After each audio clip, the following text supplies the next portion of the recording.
Quand j'ai acheté la maison, j'ai dit c'est ici que je vais guérir. Le calme de la campagne pour mieux affronter la tempête. J'ai été diagnostiquée en 2019 d'un premier cancer, le cancer du côlon. Tout ça a duré 1 an avec chirurgie, chimiothérapie, etc. Et puis quelques jours après, on a trouvé un autre tumeur dans les poumons. Donc le deuxième cancer, on est en 2020. Mais un diagnostic rapide lui a permis de survivre à ce cancer du poumon. Selon la Société canadienne du cancer, plus de 20 000 Canadiens n'auront pas cette chance seulement cette année. De nouvelles données sont tout de même porteuses d'espoir.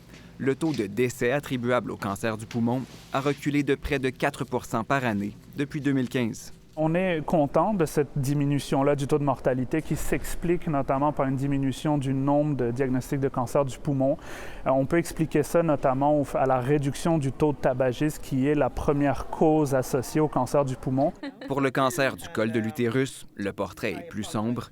Le nombre de cas a augmenté de près de 4 % par année pendant la même période. On va devoir creuser les données parce que c'est pas normal que le cancer du col soit en hausse.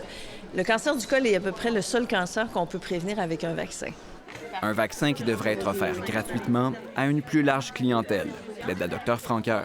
On va se faire accuser de dire on veut tout gratuit au Québec, mais là, quand on a un vaccin qui prévient le cancer, il faut dire oui. C'est tout mon arbre généalogique qui est empoisonné au cancer. J'ai perdu mon père, ses 2 parents avant lui, une tante, un oncle. Ma mère est survivante du cancer aussi, donc pour moi, ça me touche extrêmement proche.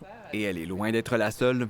On estime qu'un Canadien sur 4 va succomber à un cancer. Donc, c'est important de continuer les efforts, de financer la recherche, d'améliorer les traitements, d'encadrer les produits qui sont nocifs à la santé et qui peuvent augmenter les risques de cancer.